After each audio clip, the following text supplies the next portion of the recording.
the holiday, check out one of the great AM 950 advertisers. Most are locally owned and operated, and some offer gift cards and certificates, which make great gift ideas for that tough-to-buy-for person. Find a full list of all of our advertisers at am950radio.com. That's am950radio.com. Portions of the following program may be pre-recorded.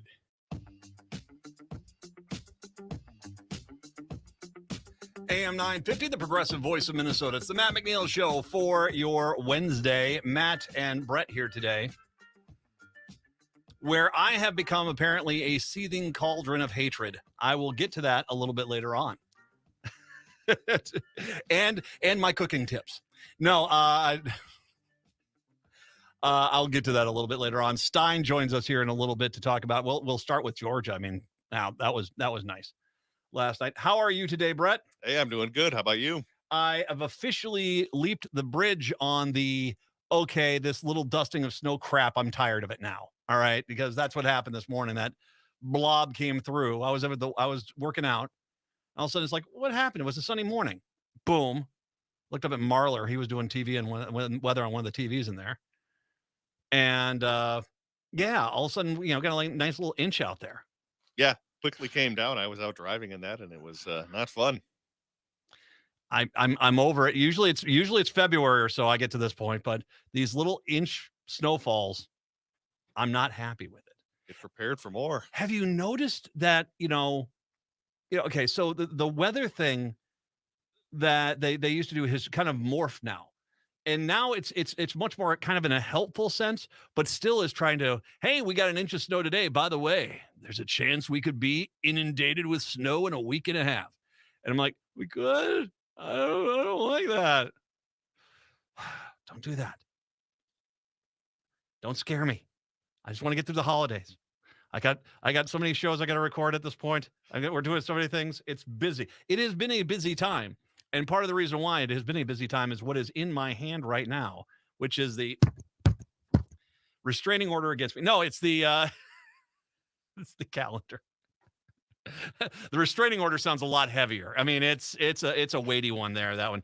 This is the calendar, the 2023 calendar that we have available from AM 950. It is spectacular. Brett, if you don't mind, give me a month. Just tell me a month. Let's go with, how about October? October. All right. So while Brett is going to describe here, I'm going to take this over to the camera and show you the beautiful month of October on this calendar. Here we go. Matt McNeil coming to the camera, showing us the picture from the month of October. There it is. From our AM 950 calendar. Halloween. Look at that Halloween. Oh, there we go. There, huh? There you go. And by the way, October as well. October 19th, my birthday, October 20th, first day of AM 950 radio on the air. There you go. All coincidence or not? Well, I mean, you decide. That really is kind of, contrived if it is. I mean, it really. Love the calendar. It's apparently they're popular again. Who knew? Here's the deal. We of course went through the same thing with everyone. Pandemic had been rough, and we had members, and we started doing memberships, and they were popular. And so what we wanted to do, if you became a member, is we wanted to get you a thank you gift as a member, and that was the calendar. And the first one we did, of course, was 2021. We did one again last year. We did one this year. And not only that, but we also did a poster with the national parks pictures I took this year, which is on display. If you're watching the show on the live stream, that's on the poster that's on the right behind me here, taped up. It's just, I can't believe the guys did such a great job at Minuteman. We're so happy with this. This is just really fantastic. And so here's the deal. If you become a member of AM 950, I believe it is a $50 one-time donation or a $10 recurring donation. We will send you the 2023 calendar. Thank you very much. There you go. That is a thank you for becoming a member to AM 950. If you become a member at $99.50, okay, not only will we, of course, you'll be helping to support progressive radio in Minneapolis, St. Paul, but on top of that, you will also we'll give you two thank you gifts. One is the calendar, and two is the poster. You'll get them both. And so there you go. That simple, that easy. A great way for us to say thank you very much from AM 950. And I'm just tickled pink. You guys love the calendar. I mean, they're very popular. I should mention there is a limited amount of the posters. Yeah, not many. There's not many. So if you do want to get a poster, you do want to get one now. These will they be collector's items? They be novelties? Will there be someone in 150 years on an antique roadshow saying, "Oh, that's worth $6"? You know, I don't know. $6 whole dollars, you say. Wow. Can't believe that return on investment. There you go. If you do want to get the poster, I would advise you to go to AM 950 Radio. Click on the tab, find out the details, become a member, and thank you very much for supporting AM 950. Like I said, the calendar and the poster are just thank you gifts. Your support, it means a lot to us, and we are very, very grateful. 952-946-6205. 952-946-6205. Dina Winter has got, I got to tell you the truth. I'm so happy this has come now out. Okay, in the aftermath of George Floyd, do you remember that police car that drove past the crowd and someone rolled down the window and just sprayed the crowd with a huge blast of mace at protesters that weren't doing anything wrong? It was just unbridled aggression by a cop out of control. And yeah, you remember that? Yeah, that rings a bell. Amongst the many things. God, I remember the one officer just without any warning, looking at a protester, no further distance than you and I from each other, Brett, which is about 10 feet, just loading a supposedly a non-lethal round into a canister and aiming right at their chest and shooting him. Dear Lord, how many times do they go after the media, the news media, with intent? And of course, then there are these entire Stallings debacle where they went hunting Minneapolis residents. Oy. So, in case you didn't know, there's been this attempt to keep this quiet. Who was the crap jackass, police officer, who decided to roll down their window and mace a bunch of peaceful protesters because they just didn't like them, and I'm going to put them in their place? Because we should know. And now we do. Days after the police murder of George Floyd, once again, Derek Chauvin murdered George Floyd in the streets of Minneapolis. Fact. Days after the police murder of George Floyd, the Minneapolis police officer rolled down her window, sprayed a huge blast of mace at protesters and bystanders as a convoy of squad cars drew through a protest in downtown Minneapolis. The incident was caught on viral video by Star Tribune reporter Jennifer Brooks, who'd been hit with mace and tweeted, "Well, that was uncalled for." Her Twitter video had been viewed more than 4 million times. Once again, targeting the media just because you're not saying what we want you to say. Yeah, you guys were not a police department. You were trying to be an occupying force. Let's just be honest. Ugh. Brings it all back, doesn't it? For over 2 years, people have wondered who that officer was and whether they were disciplined. Recently released court documents have revealed the officer's identity. Samantha Belcourt. Samantha Belcourt is the officer who decided to violently attack protesters because that was what she was going to do. Samantha, you suck. Can I just say this? You are a horrible human being. You're a really crappy Christian. You're a god-awful cop, and you're a horrible human being. That's my opinion by what you did. And by the way, can I just say once again how proud we can be of the Minneapolis Police Department to know that they circled the wagon so intently to prevent anyone from finding out for 2 years who this scumball was. For 2 years. Oh, we can't let you know who's basically out there violently attacking the people of Minneapolis. What are you angry about? There's just one guy. What is wrong with you guys? The Stallings tape, for God's sakes.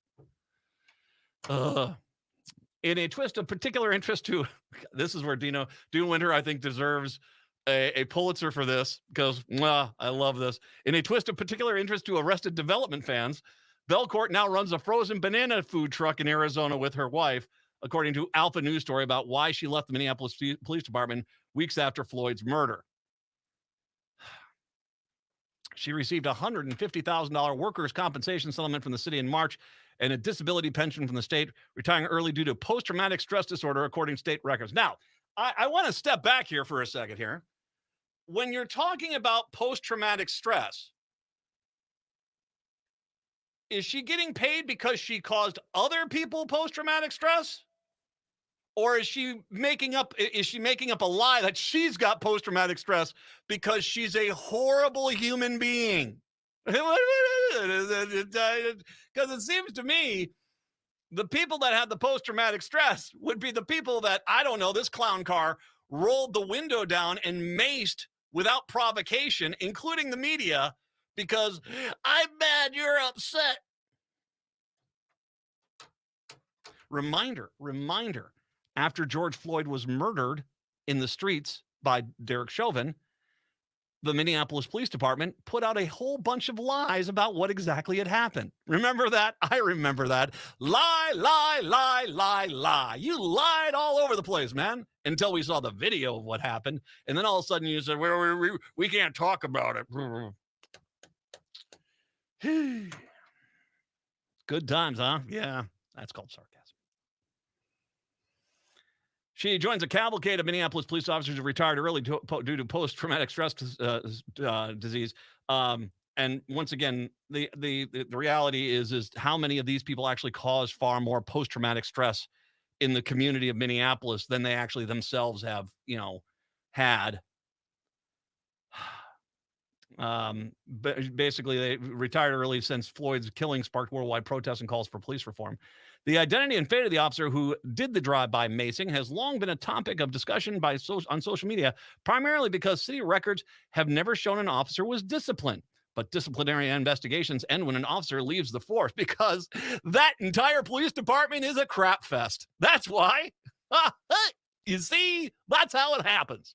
This is why the Stallings people, who should be in jail for hunting people of Minneapolis, have all been said, well, there's nothing we can do. They're a cop in a state 2 states over now. What are we supposed to do? Hold them accountable? Protect and serve? Come on, Matt. You're just being silly.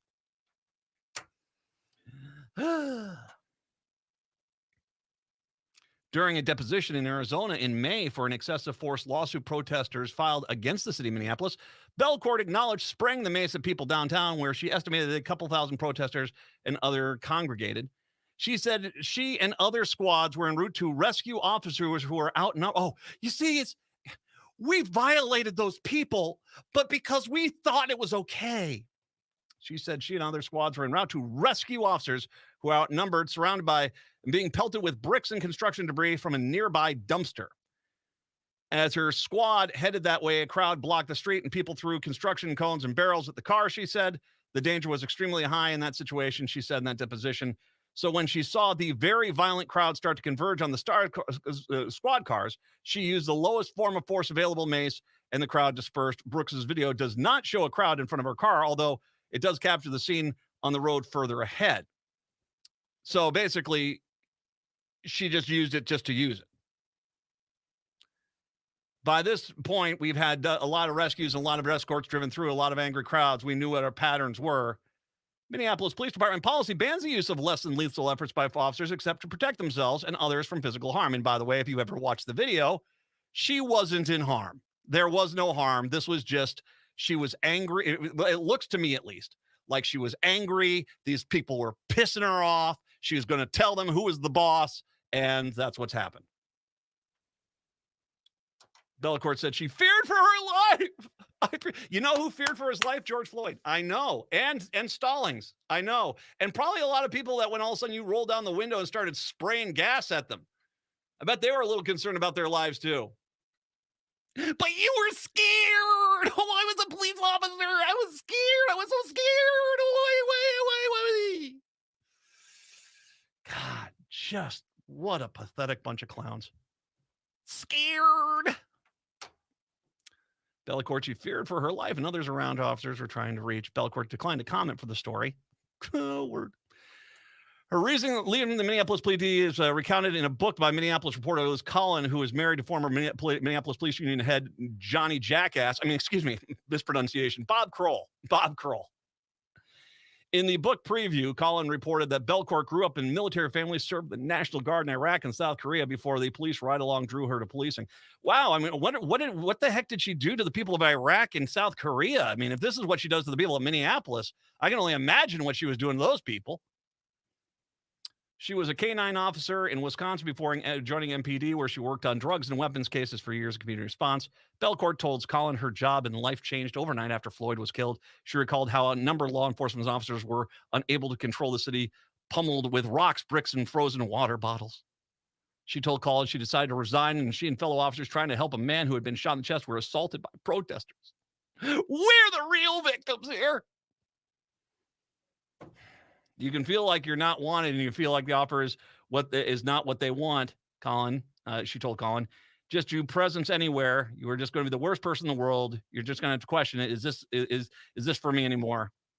Well, and not. I mean, hey, you just basically sprayed down a crowd with pepper spray unprovoked, which you did, and attacked them unprovoked, which you did. And then you get to run away with $150,000 of taxpayer money and go buy your banana stand truck down in Arizona and live the great life you got down there. Good for you. And once again, I'm not saying there wasn't danger for some police officers. I'm not saying that. But it's amazing to me how every police officer that talks about this stuff. I mean, I want to remind people of the Stallings tape. What was the Stallings tape? They were heading into a war zone. No. They sat blocks away from people and fired rounds at them. They got into an unmarked car. They didn't announce themselves. They opened fire on people. They went hunting. But all of a sudden, what's the thing is, they were scared. Not nearly as scared as Stallings or the rest of the people of Minneapolis.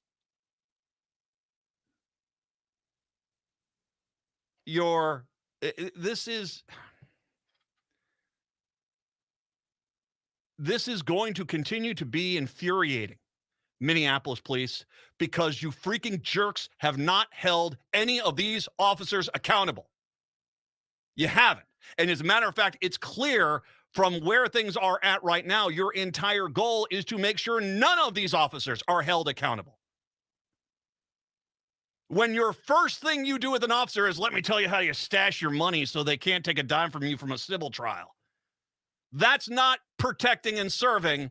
That's basically, oh my God, we've been caught.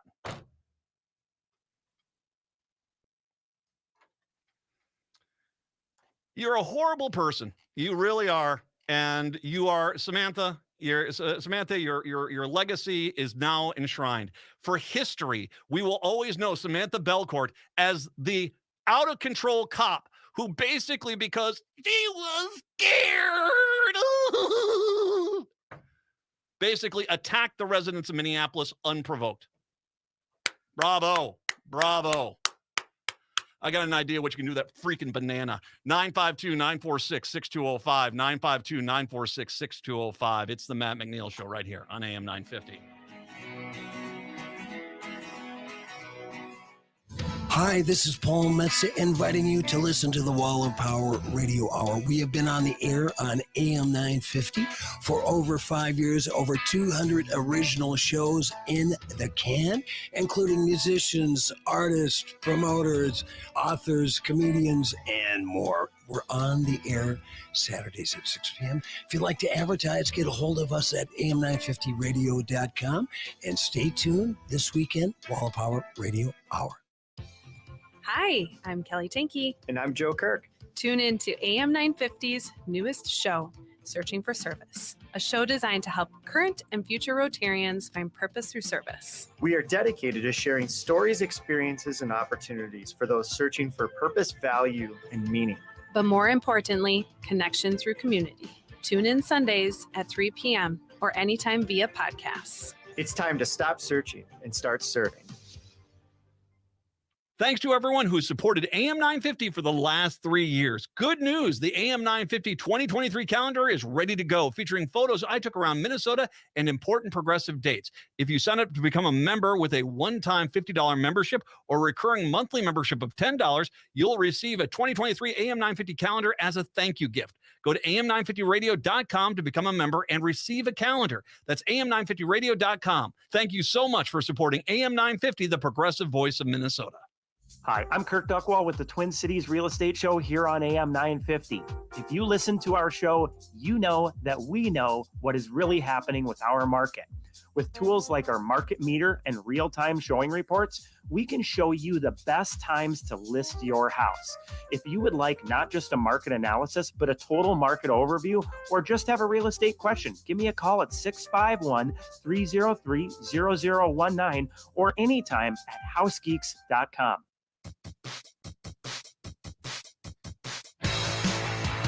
AM 950, the progressive voice of Minnesota. It's the Matt McNeil Show. I will tell you this. I have talked with officers outside of Minneapolis, and whether that's county officials or local jurisdiction officers, and they have all told me the same thing. They are so angry at what Minneapolis police did and that entire culture that was there, and that it has done so much damage because there's a lot of stuff like this that you cannot. I mean, your goal is to be a police officer. Now, I understand it's a tough job. I was in the military. I was in the military during Gulf War. It's a little bit tougher. I know. I understand you convince yourself that everybody is a terrorist that's going to kill you in downtown Minneapolis, but no, it's not really. It's not. That's just your paranoia taking over things and that warrior training crap that you guys convinced yourself of, you know? Nope. You can choose to do anything you like. As a matter of fact, Brett is a producer for the radio show. That's right. I am a trained chimp. That's right. I mean, that's what we do. I probably at one point could have, passed the physical test easy enough to become a police officer, but I just didn't want to be a police officer. As a matter of fact, when I came out of the military, I had numerous offers to become an instant police officer across the country because that's a pretty common thing. But I decided I didn't want to. And nothing against it by all means. And I have said this multiple times, and I will keep repeating this. The vast majority of police officers are absolutely outstanding individuals who are very brave and very honorable and will not just because they're upset because these people are mad because we murdered one of their citizens in the streets, wouldn't roll down a window and start spraying people with mace and then try to validate it after the fact as you frantically. And if I can point out the flaw in this whole thing, if this truly was like Samantha Belcourt described, it was, we were fighting with this crew like it was a zombie movie to try to get in there and save these officers. Why would you hide your name? Seriously. Why would you hide your name for so long? Why would, if this was some indeed act of bravery that you could actually validate, once you have had, I understand how that didn't look good, but there was a method to the madness. We had to do this. This is why. Instead, it's 2 years of, shh, don't say who it was. Shh, don't say anything. Shh, don't. Oh, it's out. I was so proud. Let me go get that person who will push my talking points and write a book with them.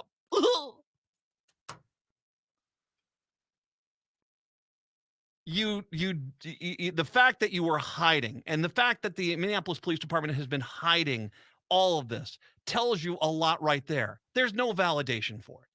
The fact that they try the hardest to prevent people from seeing the Stallings body cam footage. The fact that they went and lied almost immediately after they murdered George Floyd in the street, talking about all sorts of things, which they still insist in some cases is true. And what you just do not hear, and maybe in 50 years, there'll be a, gosh, well, we're putting up this memorial here in Minneapolis about, the cops here used to be horrible. God, they were really bad. Some level of onus. But the entire concept right now, especially under Arredondo and Mayor Fry, seems to basically just be, get these cops out of here, and we'll try to start hiring new cops eventually.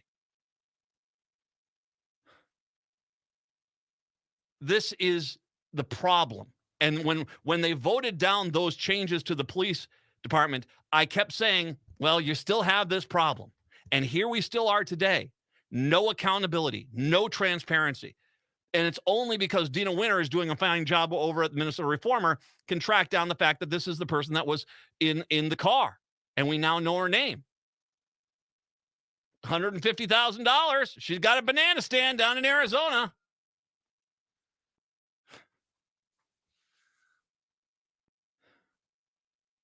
You will not have trust in the Minneapolis police until you give us a reason to trust you.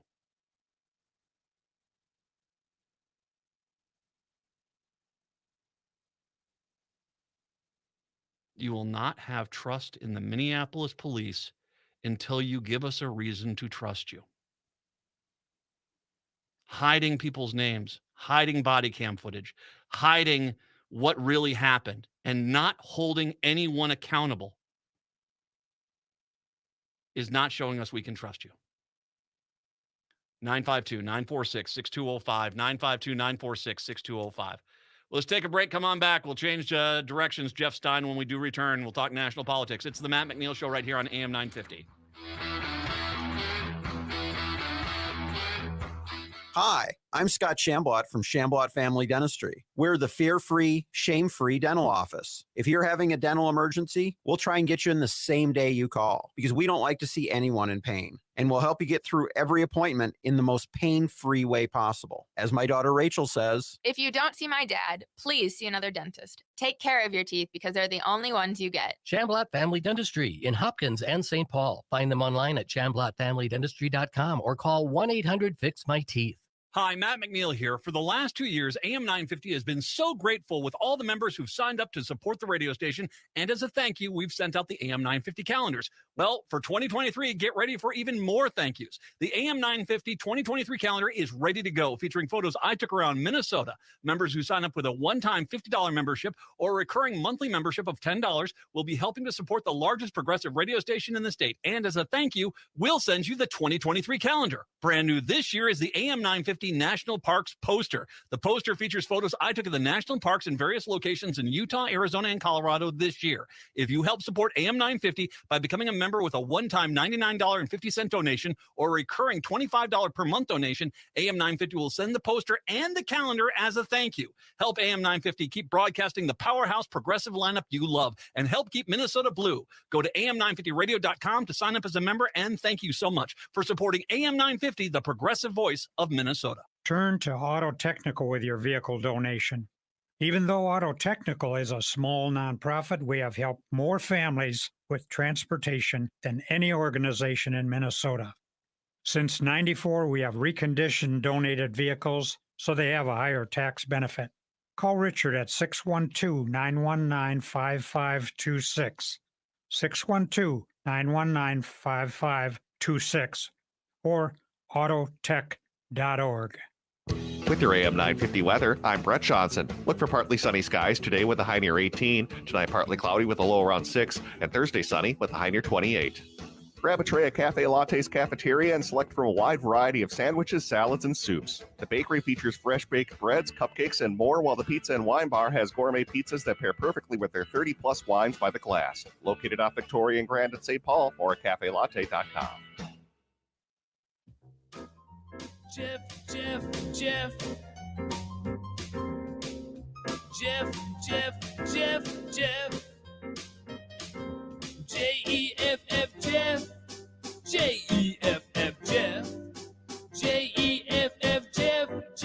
Jeff. Jeff Stein's our national and presidential expert, noted author. You can find his books over at Next Chapter Books, TolleyIowa.com. The Iowa Business Report, the Iowa Politics Report comes to us from KXEL in Cedar Falls, Waterloo. And Jeff, I think we finally have the answer. Vampire beats werewolf. So that's rock beats scissor. Yeah, I just died. By the way, now I want to make sure I understand this correctly. Yes. I could get both a calendar and a poster if I'm a supporter of AM 950. Could that possibly be true? Well, here's the deal. Since you are a poor sod that's basically stuck on this show every Wednesday, I'll take care of you, okay? Because you've already general public, the general audience. You've done your hard labor, my friend. How many years have we been doing this? Dear Lord, 20-some? 42. I don't know. It's just back in ye old days with Marconi. This is right. You can become the member. You can see it if you're watching the show. We have Jeff live streaming right now with us on the show. You can see the poster behind me. You see that, baby? Yeah, that's what I was excited when I saw that. Then I heard the spot and I thought, it can't be that citizens of the Twin Cities and all over the globe on the interwebs, they could have both the calendar and the poster. I just, what more do you need? Well, you come support AM 950, become a member, Sure. and the details are all there on AM 950 Radio. As a thank you, we have the calendars, and we have the calendars as a poster. So go check that out at AM 950 Radio. And Jeff, I will. Do you want me to sign yours? I'm so worried about what you would write. I get worried every year when I get home and my wife says, "You got a Christmas card from that McNeil guy." I'm like, "Oh my God, what did he write?" And Oh, I'm gonna. it's been G-rated so far, but another day. It's going to be this year. I'm going to say to Jeff, I'll keep quiet about murdering the hobos in Stockton. All my best. Happy holidays. Certainly works for me. Well, and there's your new Republican standards. Okay. No. God, I know. Yeah. So let's go to Georgia. First of all, just overall, were you surprised at all, Warren? I mean, I liked the New York Times's. I was tracking it last night. I liked the New York Times's, kind of election thing where they basically said, "Here's where all the votes are at," and so unless something really monumental happens, even though at that point Herschel Walker was at leading by a few thousand votes here or there, it was clear that enough votes were going to come through to put Warnock over the top. I was not surprised by the result. I was surprised that we knew it last night, and it was still very, very close. And I saw some of the other trackers on the cable TV networks where Walker was actually ahead, something like 82% of the vote was counted. He had 50.3% or something. But then when they went to where the votes were outstanding, and you said, okay, this is just not going to happen for him. Look, with all due respect to a Heisman Trophy winner, he's not a good candidate. Frankly, Reverend Warnock is not the best candidate. I mean, the folks in Georgia have not put up the best U.S. Senate candidates over the course of time, but I am not in any way surprised by this. Here's the thing that surprised me today. The number of name Republicans, in other words, people who either hold a position of leadership or you'd know their name, the number who are very, very willing to blame everything on Trump. You've got John Thune in South Dakota saying Trump and his fixation on the 2020 election was an albatross on the 2022 candidates. You've got Mick Mulvaney pointing out that Trump has now lost 4 elections in Georgia, 1 of his own, 3 by proxy. I mean, and I understand Mulvaney and Trump had a falling out, but oh my goodness, the fact that they are exposing this family feud immediately like this, that's fascinating to me.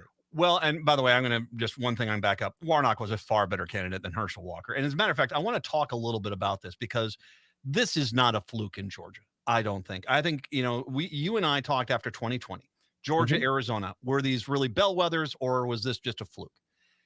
It's not a fluke. First of all, I want to approach this from the one angle. 20 years ago, Herschel Walker would have never even gotten close to being a Republican Senate candidate anywhere, let alone Georgia. Let's talk a little bit about how the standards, the basically lack of any kind of background checks or anything, culling of records or anything has gone on here to where someone of that atrociousness as a candidate was allowed to basically get to the top of the ticket there. I mean, that is really kind of a bad sign for the Republicans at this point. Yes and no, and here's why. There was no fact checking because Donald Trump anointed him the choice. It's the same with Mehmet Oz. It was the same with J.D. Vance. It was the same with Kerry Lake. And I just named 4 people, only one of whom has a job right now. Vance, yeah. Okay. So the concept, there needed to be no fact checking so long as they were genuflecting to Trump. And then he'd give them the seal of approval. That's all that was necessary. And there were going into the election, going into 2022, there were enough Republicans who said, look, we don't want to risk alienating Trump. We don't want to risk alienating his voters.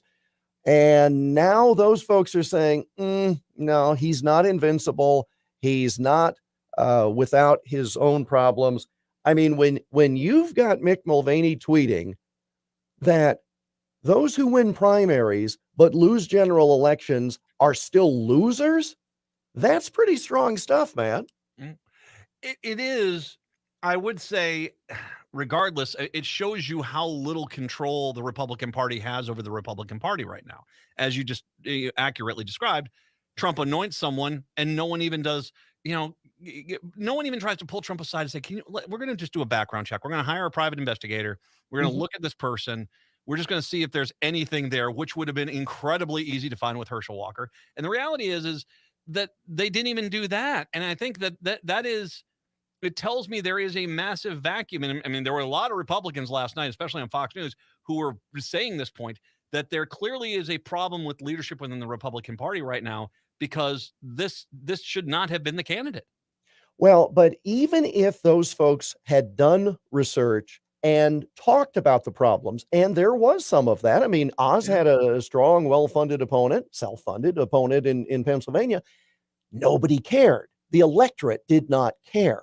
And this is one of the things that I find interesting about some of these quote unquote traditional Republicans who bemoan the fact that they had bad candidates. Well, those bad candidates won primaries. Yes. Okay. So and win them again. And can I just interject Sure. here?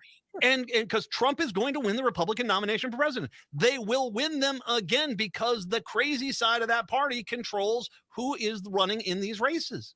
Or at the very least, Trump has gotten a mobilized group of people who did not participate before, and now they're participating. At what point they lose interest? Well, that's what the quote unquote traditional Republicans are hoping, that it's sooner as opposed to later. But for these people, like McConnell, we could go on all day on that, but talking about, well, we just need a better quality of candidate. Your voters elected them to the nomination. You're the Senate Majority Leader, for goodness sakes. Don't act like you don't have any ability here, for goodness sakes. Or at the very least, what you've just said is all of those primary voters who put those people on the ticket, you're saying that they're stupid, that they're dumb, that they don't know what they're doing. How can you have such a tin ear unless you're so insulated within the bubble of Washington and you're so convinced that you're right because you have sycophants around you who tell you you're right all the time? I mean, it's just ridiculous. By the way, one thing about Georgia too, if you go down to Savannah, that is as blue as it gets now. I mean, that area of the country is changing. And if you run from Savannah, Georgia up to Beaufort, South Carolina, that is a blue area. And on the South Carolina side, it's that Mace, Representative Mace, the one woman who voted, the Republican that voted to impeach Trump, who survived. Yeah. And she is there. I mean, that's what you have to have as a Republican in that coastal area from Savannah north there. You're starting to have Republicans who are basically against Trump and against a lot of the party far rightness there. Well, but this is what you're getting across the country right now. You look at the red and blue county map, which is interesting, but it's not. Okay. But I mean, yes, it's interesting in terms of land mass, but it's not interesting in terms of population. Well, in any case, you look at Georgia. There's a lot of blue counties in there. Yeah. And to your point, sure, it's Metro Atlanta, but it is also Savannah.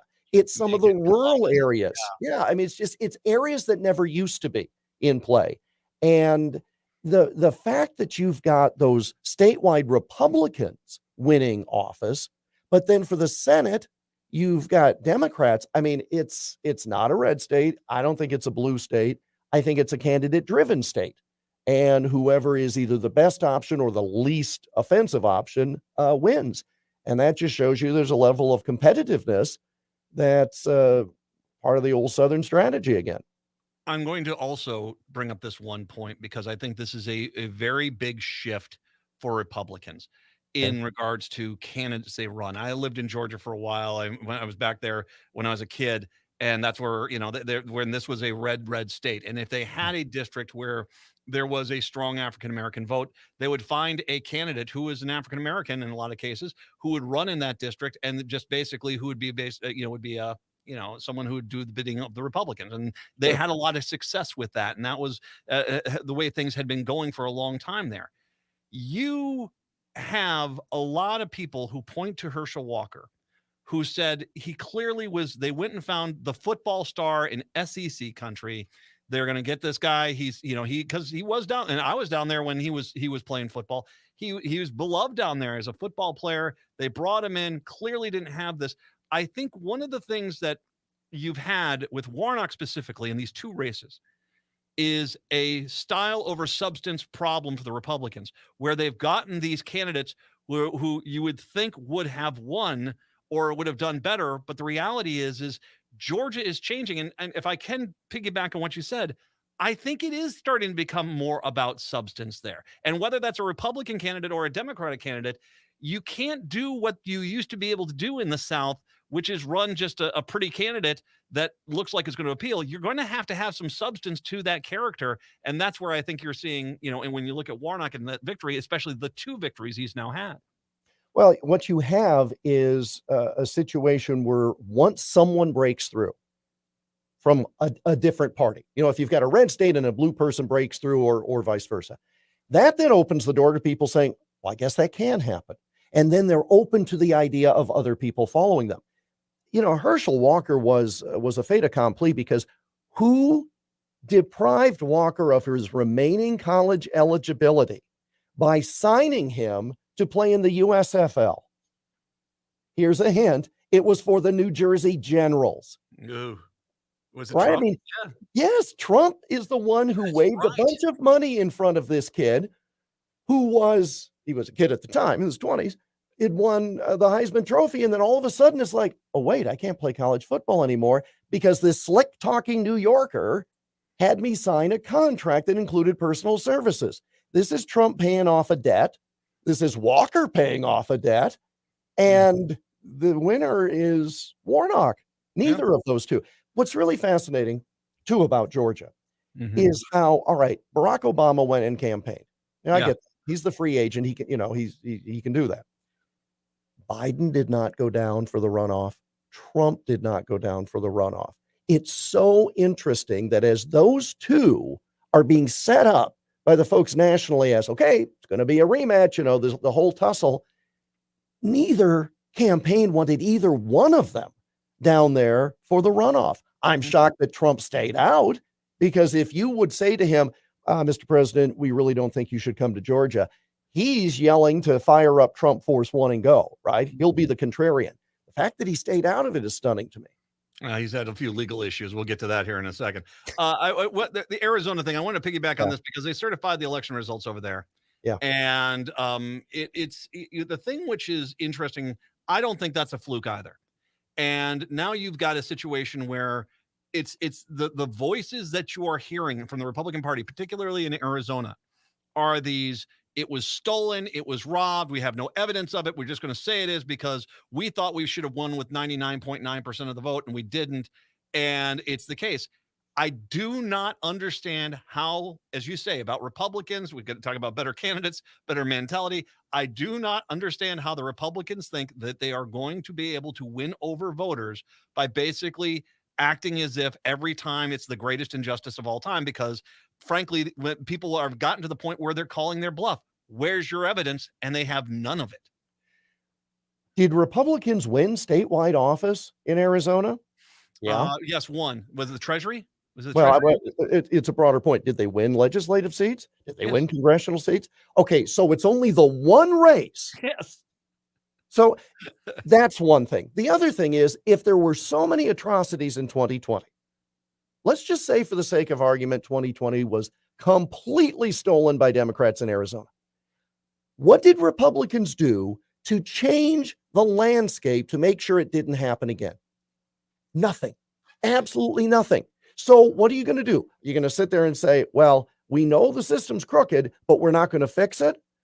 Run whoever you want all day, you're not going to win. So there's a lack of intellectual consistency with the arguments. Again, I'm saying, just for the sake of argument, assume that they were robbed in 2020. What did they do other than stamp their feet to make a change in 2022? Well, nothing, which suggests that there wasn't anything to change. And how about we piggyback on that one county down there who was so determined to prove that they were right about fraud, that they were going to cost a Republican a House seat. It would have flipped to the Democrat if they had not certified. Now they did that. The court basically ordered them to, but still, if that would have been certified, that they would have he would have forfeited a seat, because they don't seem to have any ability to do a rational thought process through any of this anymore and realize the stories they tell themselves to try to make themselves feel better after they lose are not real.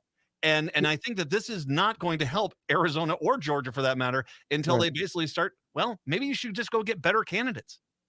Well, or do something. I mean, you're hearing all of these Republicans now say, we kept pushing vote on election day. Maybe we need to do a little ballot harvesting of our own.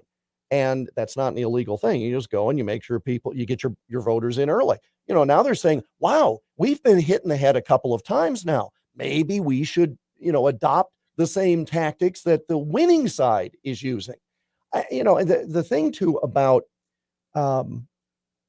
Arizona in particular, but you have in today's world, you have such adulation poured on these candidates, and they're on the cusp of taking over the world in their view. Yes. And with the snap of a finger, they're yesterday's news. That's a hard thing for those who love attention to appreciate and accept. Interesting last night, I did not pay attention to it, but I heard a clip today. Herschel Walker said, I believe, something to the effect of, there are no excuses. We make no excuses. We fought hard. We did not win. It's like, oh my God, are you sure you're a Republican? Are you sure you're a Trump Republican? Because that's not the playbook. That's not the mantra that's been heard. He basically said, well, we gave it a good fight. We lost the game.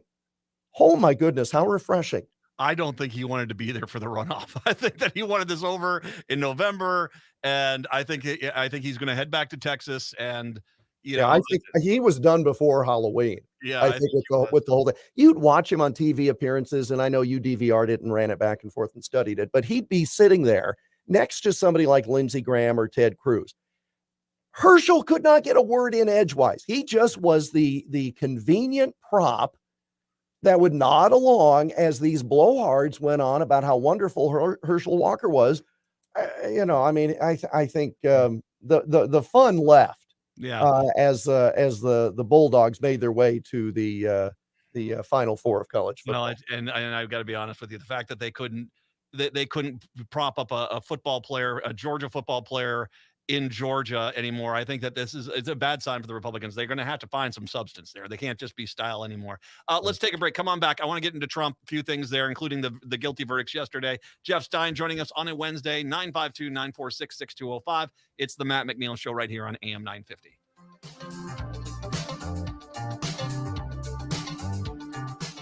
Seward Co-op is now offering convenient self-serve and prepackaged hot options and salad bars at both the Franklin and Friendship stores. Breakfast items available daily until 11 a.m. and brunch served all day every Sunday.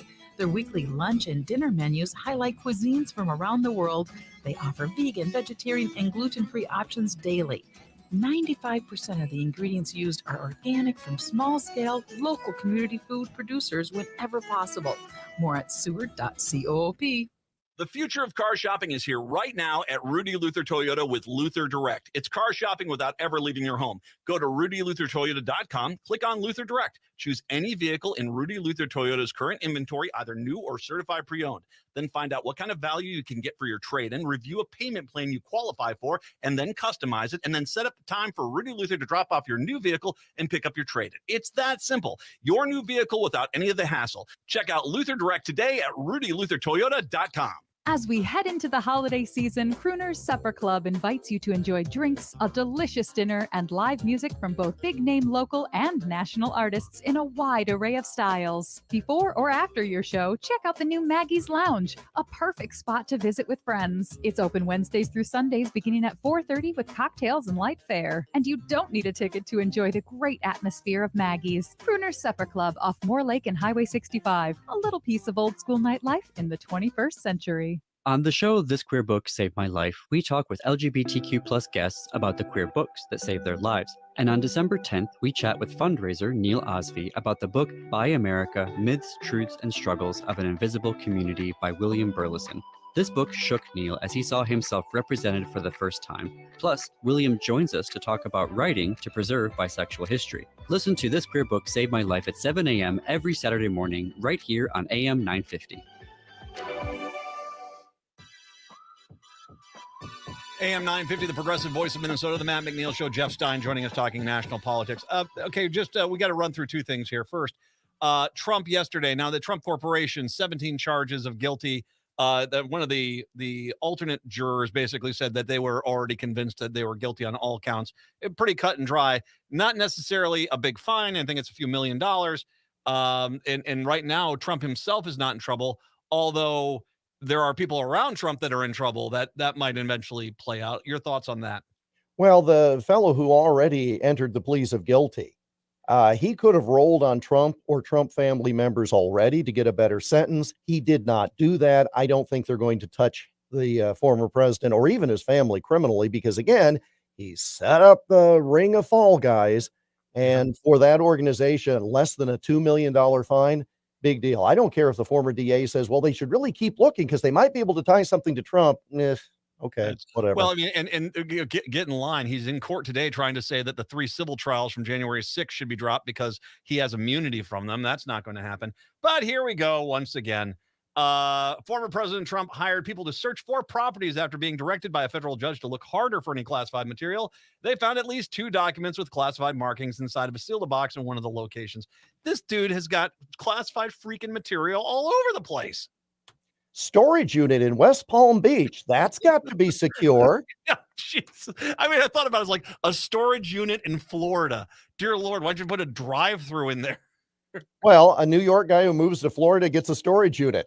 Who would have imagined such a thing would happen? I mean, I'm in no position to judge by comparison how this, have others been like this? I can't imagine the Republic has survived if every former president was, just dripping classified documents up and down I-90 for crying out loud. Well, there is they remember, who was it from the Clinton administration that went in and he basically took a document out of the National Archives and got into big trouble. Who was it?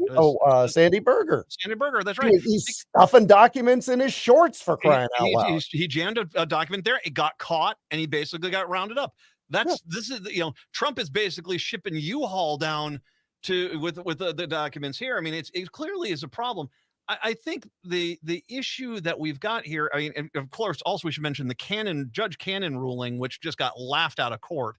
Yeah. That was there to protect him. There are a lot of people that are looking at this and saying that actually it's not the ritziest thing, but there's a lot of teeth here. And he is actually in pretty big trouble for taking the classified documents. And the reason why he's so frantically trying to justify it is because he knows there is going to be some consequences on this one. Well, first of all, with Sandy Berger, how dumb are you? You say, I'd like to borrow this file to look at. And then when you return it, it's half as big as it used to be at the National Archives. They're going to figure that out. At least Trump took them in advance. That's not a good thing, by the way. That's not a good thing. No, it's not. But I mean, the problem that you have with Trump and the documents is how closely associated was he with it? If it's complete sloppiness, well, that's not a good thing. If it's full of mendacity, that's probably a worse thing. Well, can I bring up something you just said and just your thought on this? We talked about the Trump Corporation thing, and he has a fall guy there. Right. Who would be the fall guy here? I have not seen anyone come forward. Well, Eric told me to bring this stuff here. No, nobody has come forward, but I don't think you think that Trump was filling bankers' boxes that he picked up at Staples. So somebody else is just swooping in and just emptying all the drawers, because I doubt that he sullied his little hands with it. No. But again, the question is, was there some kind of a direction?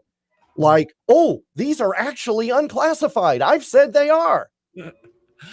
Jeff Stein, once again, the Iowa Politics Report, I'll post a little bit later. Follow the Iowa Business Report down there, as well as also you find his books over at Next Chapter Books, totallyiowa.com. Jeff, we'll post this later. Thank you very much. We'll talk to you next week. Yes, sir. Have a good one. Take care. Hour 2 is up next.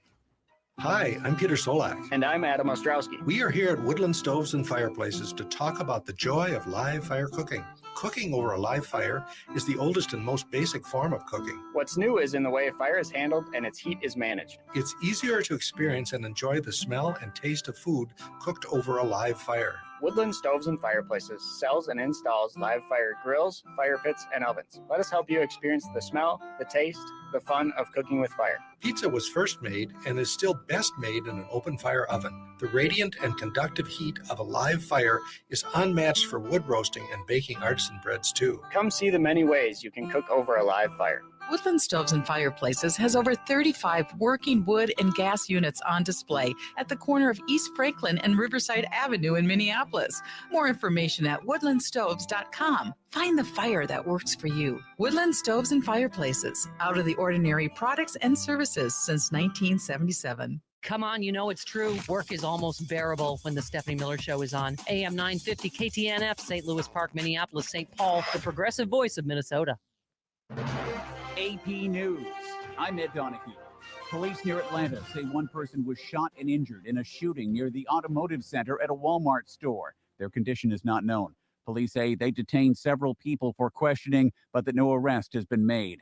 Democrats are celebrating their 51-49 majority in the Senate after Raphael Warnock's victory in the Georgia runoff. Georgia did it again. As Warnock returned to the Capitol, he was greeted outside by Senate Majority Leader Chuck Schumer, who hours earlier couldn't stop smiling after the longest evenly split Senate in modern times. It gives us just a lift. An end to the days where just one Democrat could snarl legislation.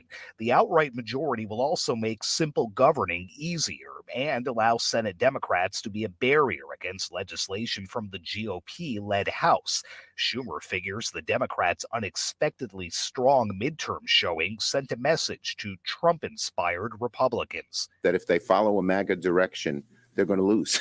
And says he'll reach across the aisle to deliver on bipartisan promises. Sagar Magani at the White House. 5 men have been turned over for trial on charges involving the foil plot to kidnap Michigan Governor Gretchen Whitmer. Duke Energy says power should be fully restored across Moore County in North Carolina by tonight. Power has been out since Saturday. Authorities say one or more people drove up to 2 substations in Moore County, breached the gates, and opened fire on them. Time magazine has named its Person of the Year for 2022. The AP's Rita Foley reports it's the president of Ukraine. Volodymyr Zelensky was a comedian who turned politician. He was elected to lead Ukraine in 2019. When the war broke out, he worked to rally Ukrainian resistance and to encourage international support for Ukraine. Stocks finished mixed, the Dow up about a point. This is AP News. We tried Dynovite for gut health and immune support, and after a couple of weeks, our little Gizmo was acting like a puppy again. His coat was shinier, he had a lot less scratching and shedding, and he seemed like his happy old self. My dog smelled and scratched constantly. We bathed and sprayed her, took her to the vet, but no results. Now, a little Dynovite in her food helps Bella keep her beautiful coat with no scratching or smell. Get 10% off your next order of Dynovite nutritional supplements for dogs at Dynovite.com. Happier, healthier with every bite. Over 1 million pets helped with Dynovite. Looking for the perfect gift? Get them a shirt from Untuck It. Untuck It shirts are designed to be worn untucked. They're the easiest way to keep him looking sharp and feeling comfortable. You can't go wrong with their super soft flannels, wrinkle-free shirts, performance shirts with stretch, and cozy sweaters that are all perfect for right now. They even have a line for her. Find the perfect gift for every guy on your list at one of 80-plus Untuck It stores or at untuckit.com. Untuck It. Shirts designed to be worn untucked.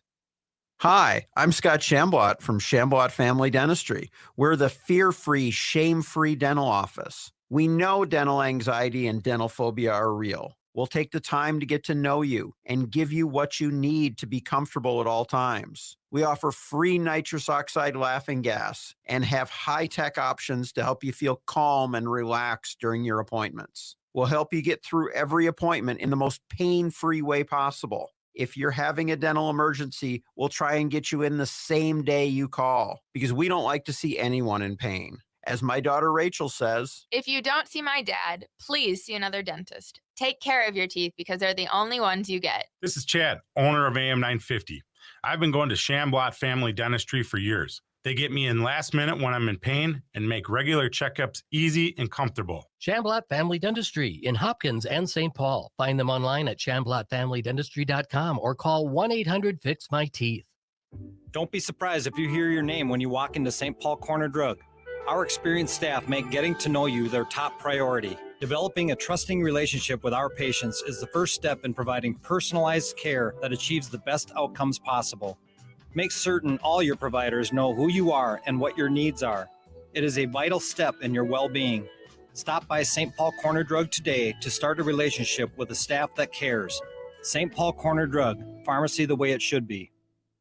With your AM 950 weather, I'm Brett Johnson. Look for partly sunny skies today with a high near 18, tonight partly cloudy with a low around 6, and Thursday sunny with a high near 28.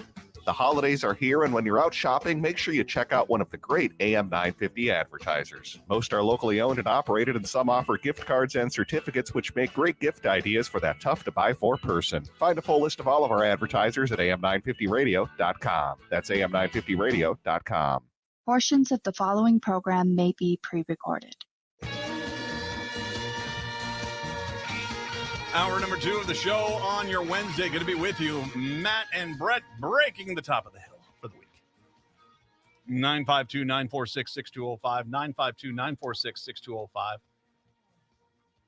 Why I am a bubbling cauldron of hate in just a moment here. But, Brett, in a large group setting, what's the stupidest thing you and your friends ever did? There's got to be a good one, man. We all back in college, yeah, we ended up walking away. I don't remember how it happened, but there was this, one of those like outdoor couch. I can't think of the term. Outdoor couch you put on like your patio. Yeah. Yeah, we ended up just taking one back to where we were. Someone, you stole someone's couch. Yeah, it was on the street. Yes, they were throwing. No, that's not okay. They were throwing it out. That's not exactly breaking the law. Yeah. You didn't do anything. I mean, I climbed a statue that was a nest in Nuremberg with a bunch of military guys one time. Oh, there you go. Yeah, that didn't end well.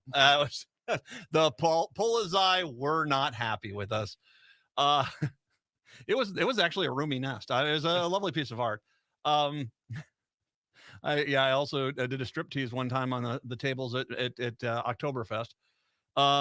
Yeah, that was pretty. Yeah, I got down there too. It was a brisk Munich evening there. But we all do dumb things. I mean, you get into a group setting, generally a little alcohol gets involved and you get something dumb. Now, I'm about to talk about the story. I want to tell these guys, you might feel bad about this. Okay. In a few years, it'll be a good story. Just don't do anything like this again. Okay.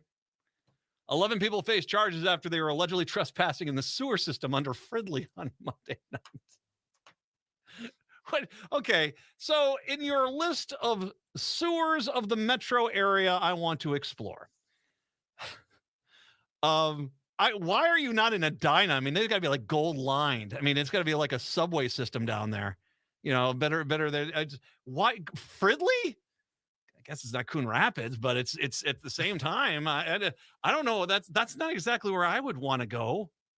If you could explore a sewer system, which one would you go down into? I don't know if I'd ever expect you to ask me that question. Well, it's not exactly something I was expecting to ask either. So maybe like Marine on St. Croix or something. I bet they're lovely out there. That's a nice high end. I bet there's some cool elements to like the St. Paul and the Minneapolis one, just to the historical nature of it.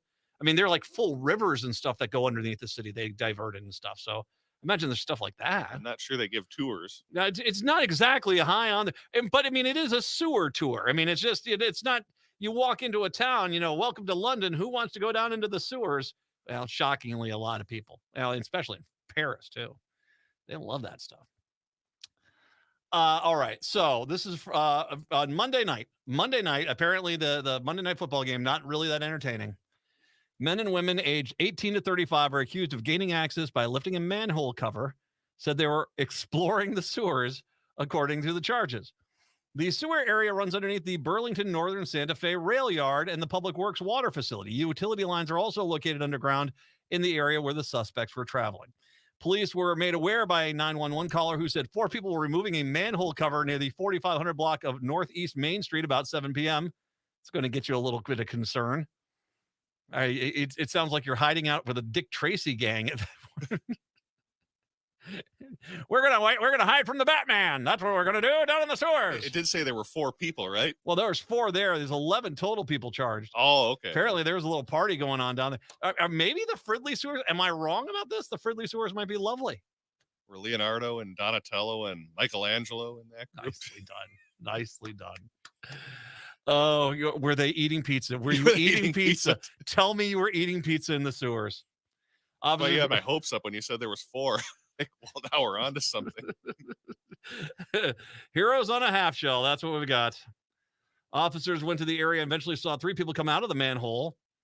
After arresting the 3 suspects, police learned of more people inside the sewage system. All 11 individuals ultimately found and arrested. Okay. This is kind of a goofy one. You're going to get a pretty, I'm going to guess a hand slap unless you did some damage. I mean, I don't know how hard you lifted the manhole cover. I am not going to read. I'll tell you what. I'll read the first names of all them people because I'm not here to dog on you. All right. Justin, Josie, Stacia, Michael, Jacob, David, Anthony, Mika, Trevor, Eric. Guys, it's goofy. All placed 1 count of trespassing on critical public service utilities and underground pipelines utility infrastructure. 10 of the suspects remain in the Anoka County Jail, held without bail as of Tuesday. Peterson was released to his guardian. How old is Peterson? Let's see here. Well, no, it's different there. It's not underage. Court records show that the 3 of them make a court appearance on a later date. The others are all scheduled to make their final initial court appearance on Wednesday. You guys, all right. I get it. You're out. It's a Monday night. You're bored. You want to find something to do. You go down there. We all have done stupid things. Once again, I got into a large sculpture that was the shape of a nest. We've all done dumb things. Just don't do this again. You'll laugh about it eventually. It's a little embarrassing now, but it does happen. And the thing, which is, if I can say this, if all of you guys stay friends, if you guys do, because there's usually one person who's like, dude, man, I got a great idea. You know, that guy who might kind of become persona non grata. But if you all remain friends, it will be something you'll be able to talk about the Fridley Sewer 11 for the rest of your lives. Going out, talking about being held in the pokey for a day too, man. Come on, let's get him out of jail. They did a stupid thing. Let's get him out of jail. Is this really the, I mean, as long as they didn't do any damage, which I hope they didn't do any damage. You have to really try hard. Did they get in trouble because they went under the rail lines, do you think? Because, I mean, that's actually a very different thing, I think. Yeah. With something down there, yeah. Jeff is in Cambridge. He wanted to talk about sewer tours. Oh, good. Welcome in, Jeff. The one thing I'd like to point out, I grew up really close to where they were. In fact, we did a little sewer tour ourselves a couple times when I was a young kid. We'd pop up in the middle of the rail yard. But the thing I want to point out is this was near the water treatment plant.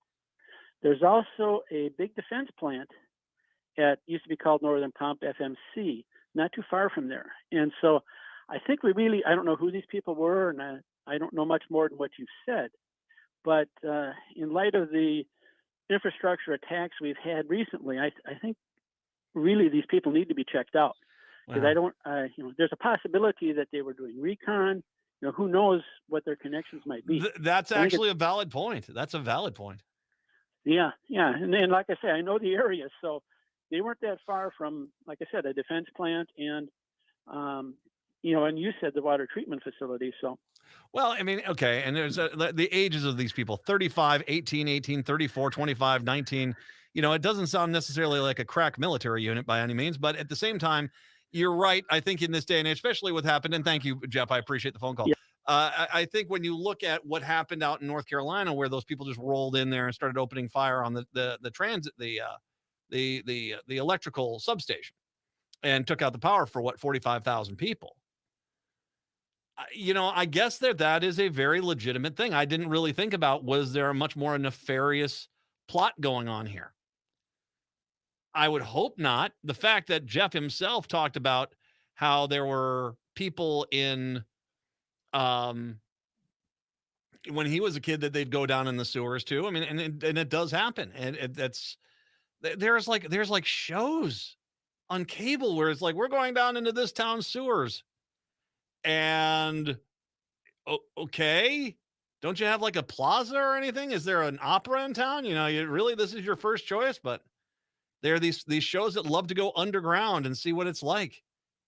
I can't believe Fridley that's the next cable television setup. You're gonna find some hidden underground railroad. Is it old or something? Yeah, Do you know if the Fridley? I know Fridley, that area has been up there for a while. Is there like a really cool brick lined buildings? It looks like kind of like Hobbit Town or something like that with bricks. I don't know, underground. It is, Jeff. You did make a very valid point. We probably should check out, make sure there's nothing there. Mike is in Columbia Heights. He also wants to talk about sewer tours. Welcome on in, Mike. Hi. The water treatment plant is some really nice buildings with some nice brick. But in that rail yard, there's a lot of hazardous material going by boxcar and going by tanker, especially oil tankers. There's a lot of oil tankers going through there. Plus, there's several industries down there. And a couple of them I know have like chlorine gas tanks to make their products, and a couple other things down there that could easily be damaged in no effort whatsoever. I think they were reconning down there myself. Okay. Well, thanks, Mike. I appreciate that. Well, yeah, maybe I'm just thinking this is a bunch of guys together having a few drinks after work or something like that and decide to do something stupid. Then again, maybe we are looking at something a little bit more nefarious. And yeah, that's didn't think about that. Although, hey guys, we're gonna go cause chaos. What are you gonna do? We're gonna go in the sewers. Okay, no, I'm good. I'm not gonna do. I'm good with things how they are. I'll tell you what. I'm gonna take a break. I'm gonna come on back. I wanna get into why I apparently am a bubbling cauldron of hate, because I'm having some. You're gonna understand here in a second. 952-946-6205. 952-946-6205. It's the Matt McNeil Show right here on AM 950.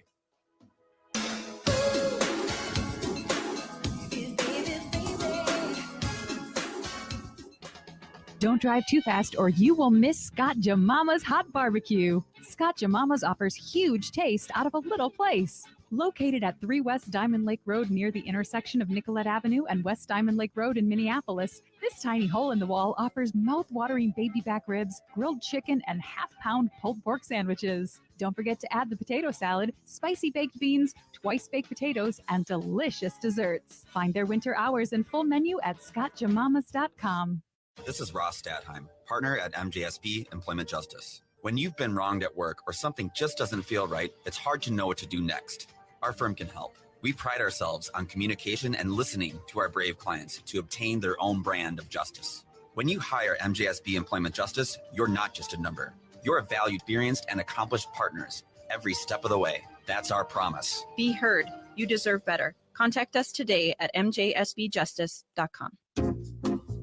Electricity costs have hit historic highs, and they're likely to continue rising with no end in sight. If you own a business, those are costs that are eating away at your bottom line. But switching to All Energy Solar can help you see green instead of red. A system from All Energy Solar offers a bankable investment with energy costs that won't rise along with fossil fuels. So stop renting your energy from the utility company, because the rent keeps going up. Solar tax incentives are strong, returning up to 60% of your investment. But those credits will decrease in 2023. And with more businesses switching to solar, capacity is limited. That's why reserving your spot on the grid now has never been more critical. All Energy Solar has the experience of installing over 6,000 systems for all sorts of properties in the Midwest and beyond. Get a free no-obligation assessment from All Energy Solar's commercial solar specialists today by calling 800-620-3370 or visiting allenergysolar.com. Turn to Auto Technical with your vehicle donation. We have families waiting for a car. Over 85% of unemployed are successful in finding and keeping a job if they have dependable transportation. A car plus a job equals a life changed. 612-919-5526. We have families waiting for a car. 919-5526 or autotech.org. AM 950, the progressive voice of Minnesota. It's the Matt McNeil Show. 952-946-6205.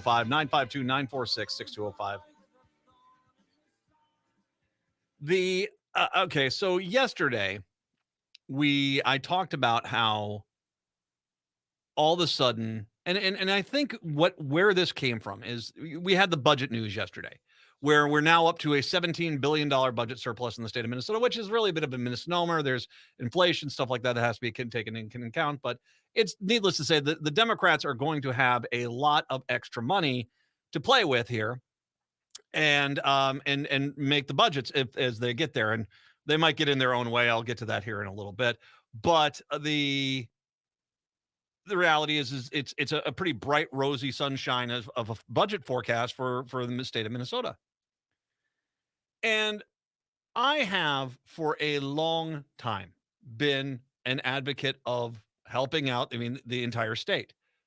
I remember it was blowing my mind. The Republicans, I don't know if you remember this, but the Republicans were fighting against broadband, something fierce. And I'm like, guys, make border to border broadband a priority. And at one point, there was a deal, I think it was in 2012, to have broadband installed statewide for like $125 million, which would have been a dream now. But then at the last second, the Republicans came on out and said, oh, we're only going to put $15 million into it. And, that's not delivering for outstate Minnesota. And it's kind of one of those things where I think that you have to have a universal idea of what you're going to do as a state as a whole.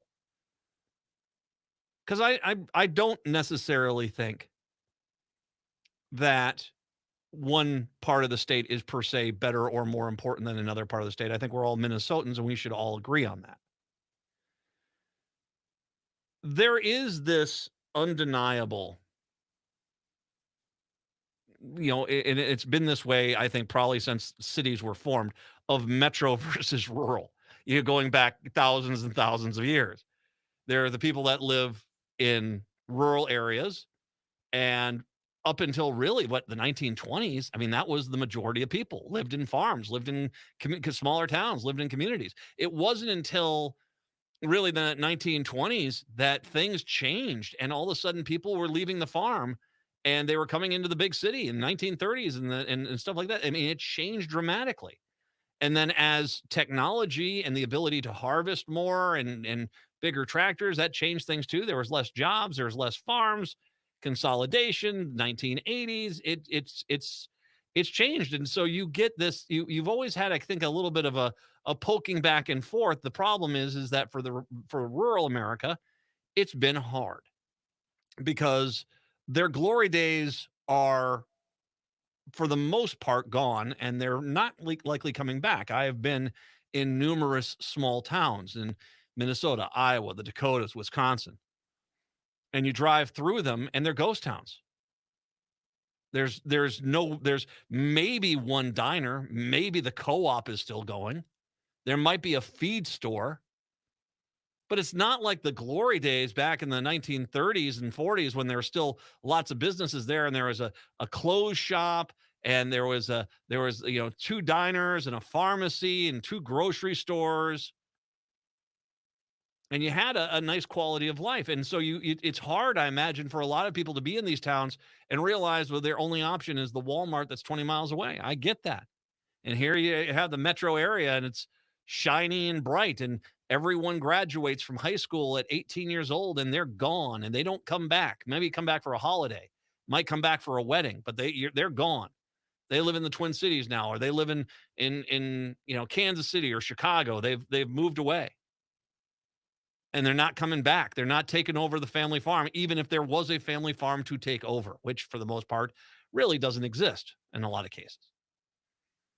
So I get it. I've also been a very big advocate the fact that I think that there is a problem here with metro people understanding the value of rural America, and the fact that there is a lot of food that's grown out there, not necessarily food that, sure, there is some that's grown that's we eat and stuff, but it's much more of a global agricultural economy now.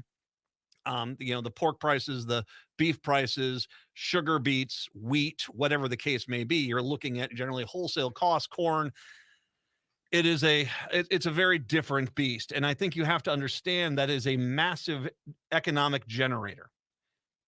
It really is, and it doesn't necessarily translate to higher taxes or tax revenue or anything like that, but it is something which is a fine foundation to any state's economy. I mean, Iowa, Dakotas, Wisconsin.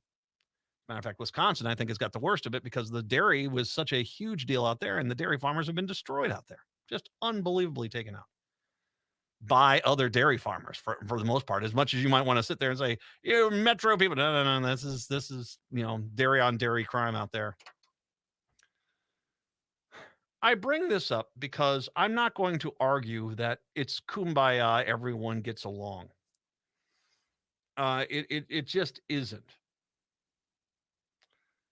I remember when I moved to KDAO in Eldora, Marshalltown, Iowa, and I went out with the station staff on my first night, and there was this absolutely obnoxious woman that worked there who was lifetime Iowa. And she did some sales for the station, and she looked at me and just had this nasty look all night long. We're just sitting there in this nice restaurant having some drinks. She's just giving me this nasty look the entire time. I'm like, what did I do, man? I'm here to work. And she looks, and she just, out of the blue, she says, you ain't country unless you got crap on your boots. And I kind of looked at her and I said, well, you're not from the city unless you get an oil change and a bagel at the same place at 2 a.m. And she looked at me, and I didn't even skip a beat, by the way. I thought this was what we were doing. And it's like, it's this, word association, I guess. She looked at me with the fire of a million suns. She hated me. She did. She loathed me. Because she had convinced herself that my entire goal in life was to move to Marshalltown, Iowa, and pave it for a large parking lot for Minneapolis-St. Paul, which just on the practicality scale, no, not really going to happen. But she was convinced of this because she had lived in Iowa her entire life, and she had seen, people leave, and all of a sudden, I was the villain. Here's one of those metro people that's moved down here, and she was going to make sure from the get-go, she established that I was different. And is it any different than that case out there where the guys are trying to build the road out to their house, the driveway to their house, where it's like, we want you to come move out here, and then move out here. It's like, then we're not going to help you metro people at all. I mean, there's this undeniable anguish and frustration, which is to a point natural and kind of the way things are. And like I said at the beginning of this, it's because that rural America has basically been on a trajectory of downward, the less jobs, less opportunities, less quality schools, while the metro areas have continually grown. And this is not just in the last 5 years. This is since like the 1920s. The thing's flipped. This is why it's hard to see how easy that anger and frustration was manipulated by Republicans. And going back to the early 90s and the Newt Gingrich's rise, because they were so angry that Bill Clinton won the election, and they basically started down the nasty path. In the late 90s in Minnesota, what you started to hear more and more was this mentality that we pay all the taxes in the state of Minnesota, all us rural counties. We are paying billions and billions and billions of dollars in taxes. The metro area pays no taxes. Pardon me a second. Ha! And basically, we are living off the teat of rural tax dollars in Minneapolis-St. Paul. And this was, it's really the beginning of this, we're the victims, Republican mentality. They created a false narrative that they somehow were subsidizing, that those people in the metro area, we take care of them. They owe us everything. When quite literally, it's the absolute opposite. Now, it didn't stop the Republican politicians that were pushing these narratives that this was completely a made up joke, that there was no reality to it. There was no there. But they still pushed this, and they pushed it hard because they realized regret and resentment could be converted into actual political movement. And you started to hear stuff, and I brought up, I don't know if you remember in Escalante, which is, you kind of hear this kind of weird argument that starts to come up there, which is, you keep your metro area fingers out of our rural community. And then 20 minutes later, they're saying, oh, by the way, could you metro area people come down and build a road so that the industry can access that area we just kicked you out of? That'd be great. It's kind of one of those things, that thing. I remember with US 52, I don't know if you remember US 52 up in the north, up in Virginia, Minnesota, because there was a lease on the land that the highway was on, and the lease came up, and the company that owned the land underneath it wanted to dig it up for mining, which they have. And so they had to completely redo US 52 and build a huge bridge. It was a massive investment. And it was funny because back then, what had happened was the mentality was, well, you metro areas keep out, but all of a sudden it was, well, why aren't the metro areas trying to give us, I think it was like $150 million to build this bridge and reroute this road. It was quite a bit of money, which at the time that was coming up on radio, I was saying that's a good investment. I have been to Virginia. It's unfortunate they didn't have the foresight to deal with this lease issue before now, but if this is the case, spend the money and do this. But I said, but the people there need to understand you don't just sit there and badmouth the metro area constantly, because there are going to be times where you're going to need to go hat in hand to them, especially considering most of the metro area counties, all the metro area counties, subsidize pretty much almost all the rural counties in the state. They do. That changed last year. And I'll get to that here in a second, because this is the crux of why some people are upset with me. And I just wanted to lay that all out for you. But last year it changed. And I talked about this a little bit yesterday, but I want to go in through this a little bit more of a deeper dive, because I'm pissed off that these clowns are coming after me, because I'm not the problem. 25 years of Republican narrative out in rural Minnesota. That's the problem. Me confronting that doesn't make me just as bad at that. 952-946-6205, 952-946-6205. It's the Matt McNeil Show right here on AM 950. Make things worse for me. Sometimes I'd rather die. The Electric Fetus gift card deal is now through December 14th, both in the store and online. Buy $50 in gift cards and get a $10 bonus gift card, or buy $100 in gift cards and get a $20 bonus gift card. The Electric Fetus will also include a special January sale punch card with your order. Open 10 to 6 Tuesday through Saturday and 11 to 6 on Sunday, closed Monday. Find the Electric Fetus at 2000 South 4th Avenue in Minneapolis and at electricfetus.com. Located just north of 50th and France, the Great Wall Restaurant has provided a delicious taste of authentic Chinese cuisine since 1981. Specializing in Szechuan and Peking dishes, they offer one of the most extensive menus in the Twin Cities. Favorites include hot and sour soup, pan-fried dumplings, and mushu pork with homemade Chinese pancakes. Stop by their Edina location or call for takeout at 952-927-4439. See the full menu at greatwallrestaurant.us.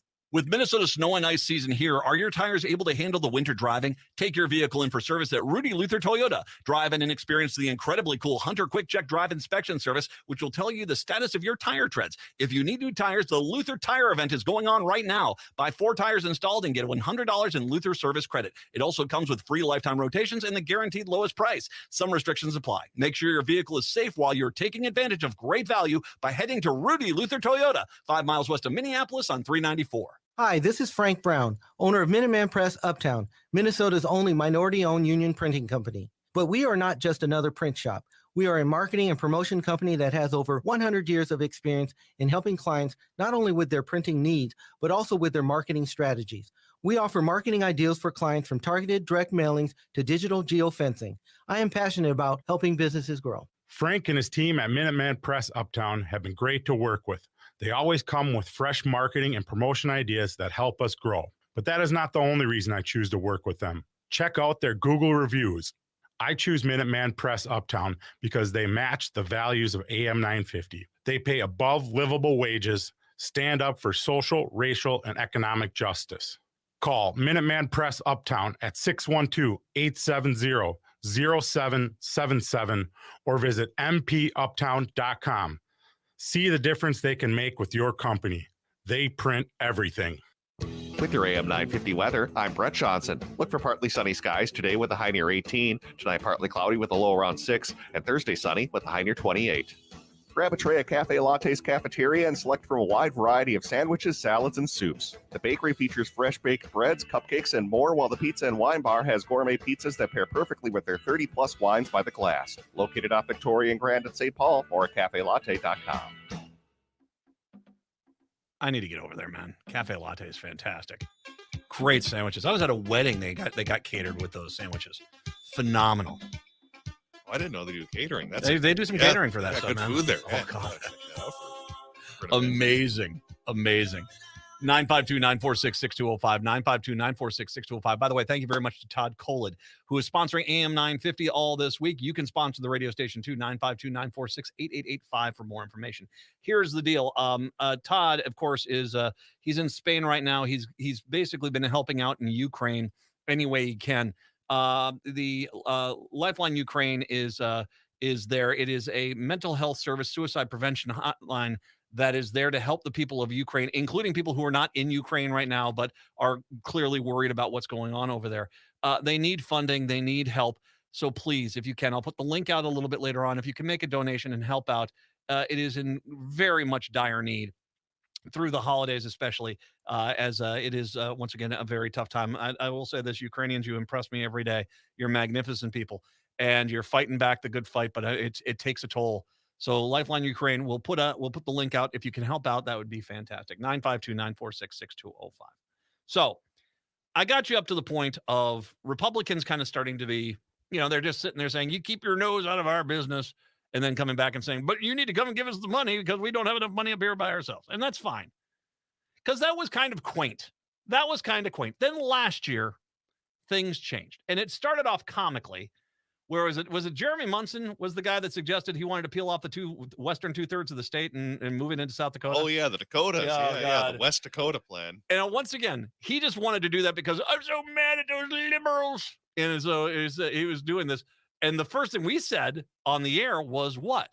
Well, you realize you're about to take a massive cut in your amount of funding there. And I guarantee you South Dakota ain't going to come through with big checks. That's not going to happen. You're going to do this. And it was amongst many problems there. But we were kind of more laughing at this because there just didn't seem to be, Jeremy Munson, I believe it was Jeremy Munson, I could be wrong. But the politicians that were behind it at the point seemed to have fallen in love with the narrative, which is that we basically, they need all of our money. And it's absolutely the opposite.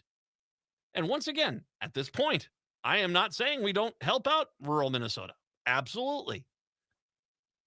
But then came a very unfortunate moment where outstate Republicans who once again, after 25 years of screaming how our rural counties subsidize the Twin Cities, which they don't, decided that they were going to come on out and try to prevent the investment into fix up Lake Street and the areas that were damaged during the uprising after George Floyd by saying, we're going to stop those metro people from spending the money.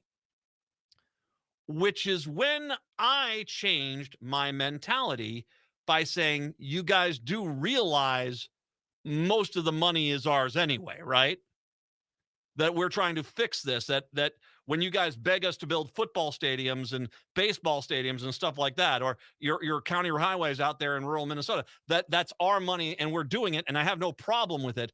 But now it was changing. It was no longer just bemoaning. They had become convinced of their narrative, that the billions and billions and billions in dollars that Benton County gets in Ottertail County collects in taxes is all being wasted by Minneapolis, St. Paul people.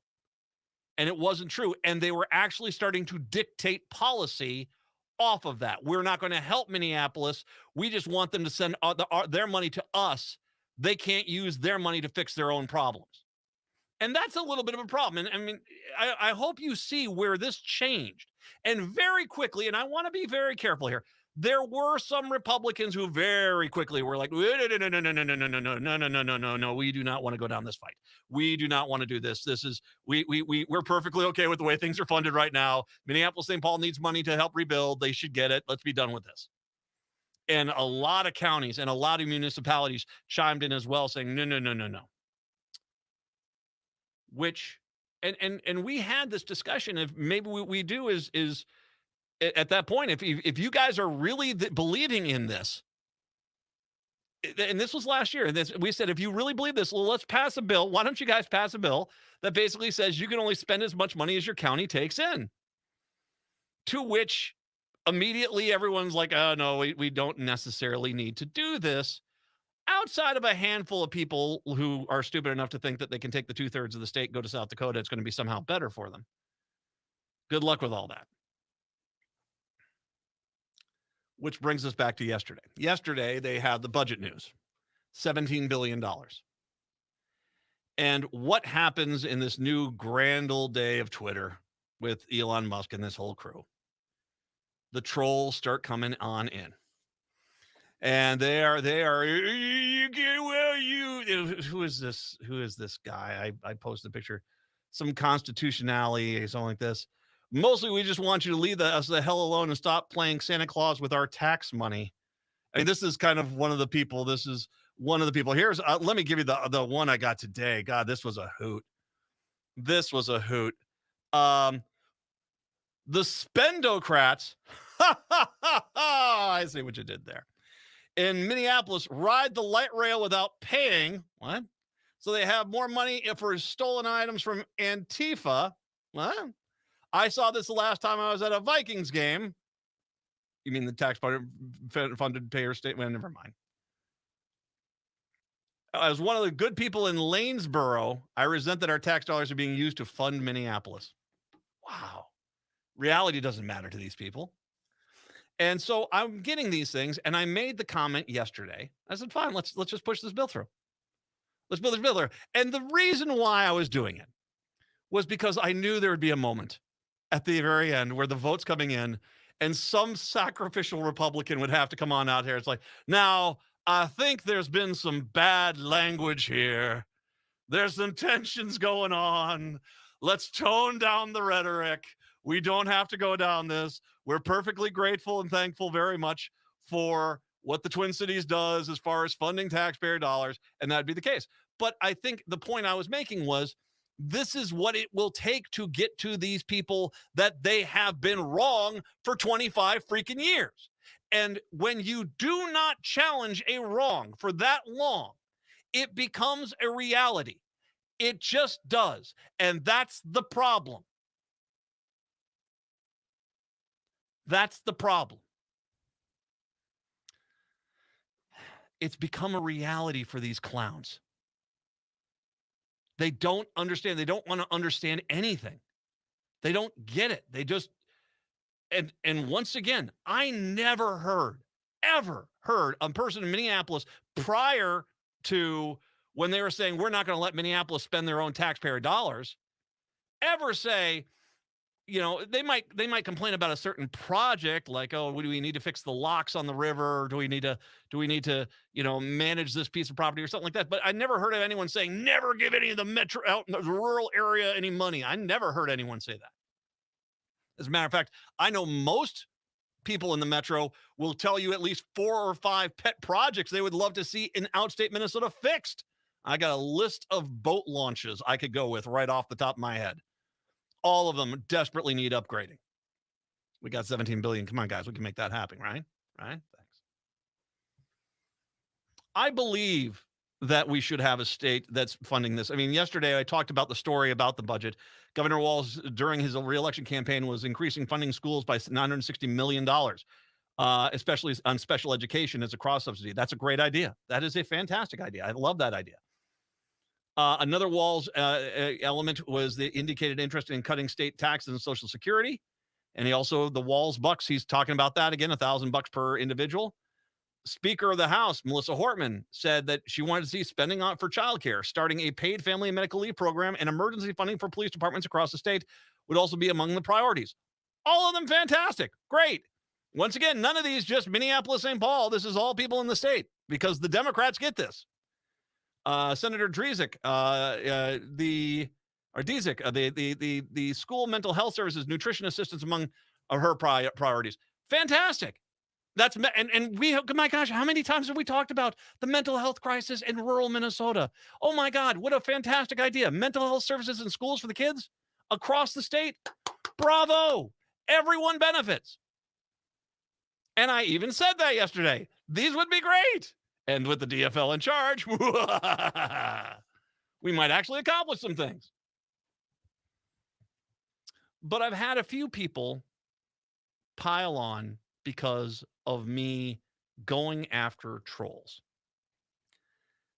implying that because I'm just pointing out their hypocrisy, I'm pointing out the flaw that their argument is not based in any sort of reality whatsoever, that I am just as bad as them. Both of these arguments are bad. Now, whoa, whoa, whoa, whoa, whoa, whoa, whoa. I am not going to let you do that. I don't like when I will counterpoint someone and point out their hypocrisy, and for the first time in your lives, you are acting as if, well, that's out of line, just because for the first time, someone has thrown it back in these clowns' faces. I want to ask you a question, all you outraged rural Minnesota people that say this is not a good thing, this is a bad thing, we shouldn't do this. Where the hell have you been for 25 years when all of this has been coming out there? I had one guy say, well, you need to go live out there. I have lived in rural Minnesota, you idiot. Do your research. And when I go on out there and I hear something that's just not true or asinine or incorrect or ignorant, I will correct it.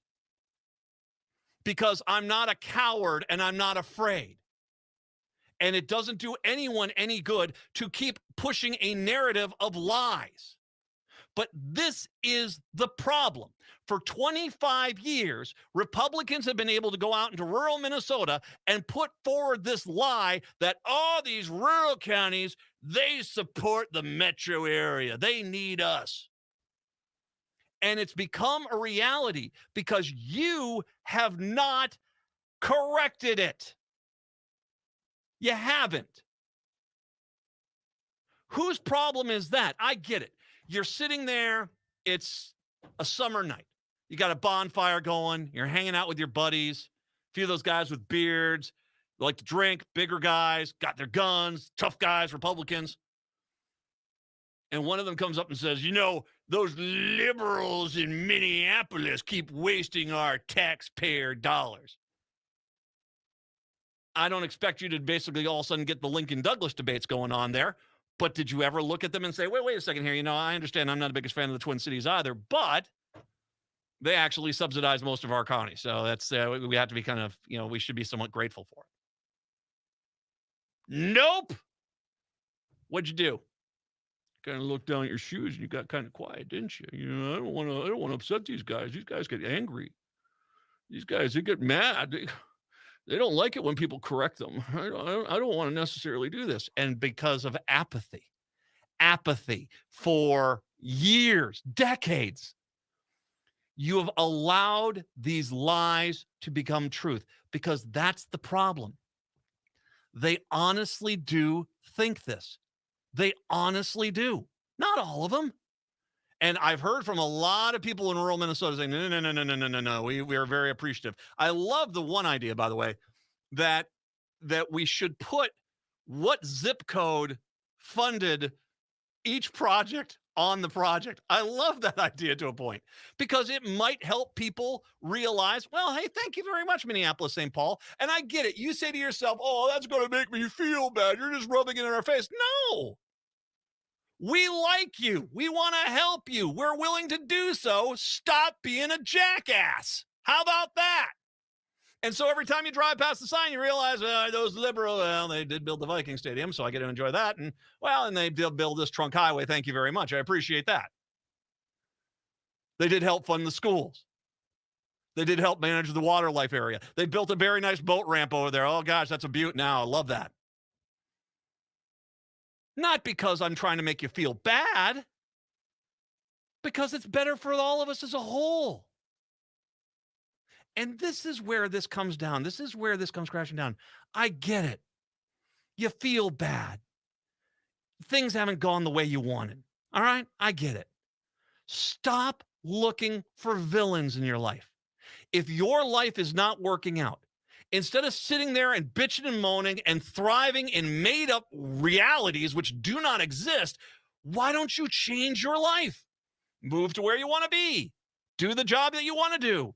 Go find the person you want to love. Stop sitting there and wallowing in this pathetic nature. And do not come at me as some sort of equal violator because I point out their hypocrisy when it's been for 25 years, this false narrative has been pushed across Minnesota. The blame goes on the Republicans, and the blame goes on the people that when they heard this crap did not immediately say, zip it, that's not right. Don't come after me. Don't come out there and say, well, both sides are wrong. You're dang right. And I have been consistent on that.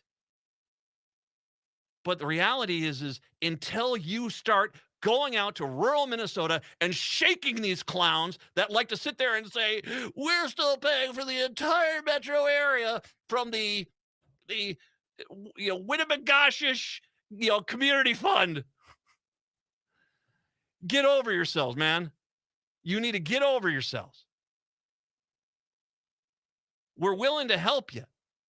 You don't have to grovel. You don't have to do this. But maybe, just maybe, you should really start thinking about whether or not you want to continue this. Because I can tell you one last thing here. There's a lot of people in Minneapolis, St. Paul that seem to be open to the idea of going with only what your county collects. There's a lot of people. And that did not come up because those Metrocrats are bad people. It's because you were such jackasses. And you started saying, you can't spend the money. We're not going to let you. And so now their mentality is, well, if you're going to be like this, well, then let's make sure we set the playground correctly. If you do not, in rural Minnesota, start shouting this crap down and making people understand the reality of the situation, it is only a matter of time before that bill comes through. And there are states that are like that.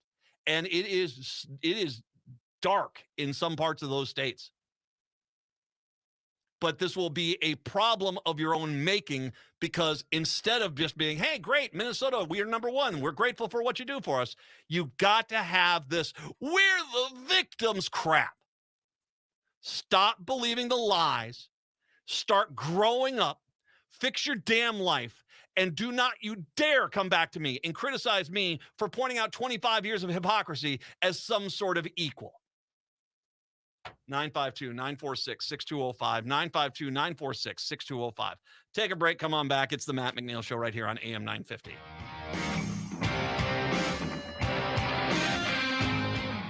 On the show This Queer Book Saved My Life, we talk with LGBTQ plus guests about the queer books that saved their lives. And on December 10th, we chat with fundraiser Neil Osby about the book Buy America, Myths, Truths, and Struggles of an Invisible Community by William Burleson.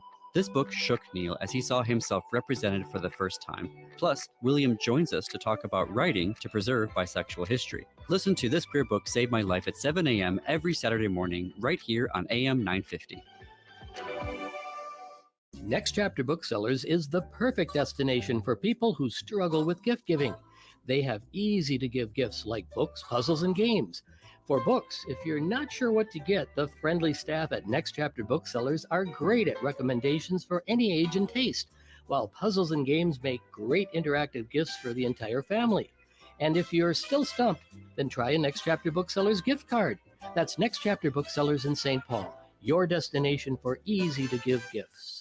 As we head into the holiday season, Crooner's Supper Club invites you to enjoy drinks, a delicious dinner, and live music from both big-name local and national artists in a wide array of styles. Before or after your show, check out the new Maggie's Lounge, a perfect spot to visit with friends. It's open Wednesdays through Sundays beginning at 4:30 with cocktails and light fare. And you don't need a ticket to enjoy the great atmosphere of Maggie's. Crooner's Supper Club off Moore Lake and Highway 65, a little piece of old-school nightlife in the 21st century. Progressive change doesn't just happen. It takes dedication and a lot of hard work. 25 years ago, the DataBank pioneered a new generation of software tools for progressive organizations here in Minnesota. Since then, thousands of organizations have used the DataBank to create progressive change. Today, the DataBank continues to help progressive organizations like AM 950. To have the DataBank help your organization build capacity and create more change, text CHANGE to 612-540-0500 or go to thedatabank.com. The DataBank, a quarter century of dedication and hard work for progressive organizations. AM 950, the progressive voice of Minnesota, the Matt McNeil Show. I do want to get Bill in Eden Prairie in here really quick because I do have one more story I want to get to. Bill, thanks for holding. Welcome on into the show. Yeah, you're having the same frustration I always have when I talk to Republicans who say Democrats do it too, or I talk to people who say they're independent and they say both sides do it, as if both sides are exactly the same. And they go, well, you both have extremes. And it's just like, well, do the extremes of the Boy Scouts, are they the same as the extremes of the Ku Klux Klan? No, exactly. And Bill, if I can jump on in here really quick, there's this mentality that they have to loop their axe murdering in with the kid that shoplifted the candy cane. And that they're both criminals. They're both bad guys. And that's just not true. And Bill, thank you. I'm tight on time. I appreciate the phone call. But your point is spot on. And the problem is this: it's not both sides. I get it. You like to think to yourself it is, but that's a lot of that's just your frustration of how rural America has gone over the last 100 years. It really is. That's why I talked about it the way I did. This is only the last 25 years, and the Republicans are intent on not fixing this. And the problem that you really have, if you are not hearing the bells and whistles going off, is that if you do not fix this, I think eventually the Metro Democrats might, and eventually they'll have the power to do it. And it's not going to go the way you think it is. So check yourself before you wreck yourself, I guess. Minnesota's new Democratic Senate majority is already showing signs of internal friction. Boy, that didn't take long. 4 freshmen pulling leadership to eliminate the state tax on Social Security and income. And by the way, if I can make the point, yeah, I'm agree with that one. Newly elected senators Hochschild of Hermantown, Gustafson of Vadnais Heights, Kupek of Moorhead, and Seeberger of Afton all called for repealing the tax in a joint statement on Wednesday. As 4 incoming senators who helped deliver the majority for the DFL will be making our top budget priority. Not only does it burden many Minnesota seniors, it also leads to retirees leaving the state. For others, this benefit is to not be taxed. I don't think it's leading. I think that's a little more talking points, but I don't think there's a reason to be taxing it. Only 12 states do. And that, yeah, we shouldn't do that. And thanks, Reagan, on that one. Lawmakers had agreed to eliminate the Social Security tax and sweeping deal earlier this year, but the package fell apart in the final days. The comments come after DFL Senate Majority Leader Carrie Dietzich expressed skepticism about fully repealing the tax, which generates about $500 million per year. She raised concerns about the budget hole it would leave. Okay, you got a $17.6 billion surplus right now. This is not right. You shouldn't be taxing that. And I don't know. Hey, if maybe, just maybe, we legalized weed in the state of Minnesota, that might fill a $500 million budget hole in your taxes. As a matter of fact, I imagine it could fill a few $1 billion. Just, I know this state, man. It's going to be a calm place. All right, let's just put it that way. But there's my suggestion. House Majority Leader Jamie Long said he shared Dietrich's concerns. No, okay, guys, this is not just okay. Get rid of it. Legalize dope. Get a ton of tax income there, and scene. I think we can fix this. I don't think we need to basically start, the Thunderdome, before even the session starts. Okay. All right. Good. Native Roots Radio comes up in the 6 o'clock hour. Have a good time with that. We are back tomorrow. Till then, see ya. Hey, John, I heard you're turning 65 this year. Time to start comparing your Medicare insurance options. I'm so overwhelmed with all the different Medicare companies and plan designs. I don't even know where to begin. Really? I worked with CompareYourMedicare.com, and they made my Medicare decisions seem easy. Oh, really? Well, what do they do? CompareYourMedicare.com represents several of the top Medicare insurance companies in Minnesota. A local licensed agent will help you compare Medicare plans to determine which products best meet your needs and budget. Hi, this is Jared with CompareYourMedicare.com. We're a local small business that prides itself in helping our community with their Medicare needs. Medicare is complex, but it doesn't have to be. Whether you're planning to retire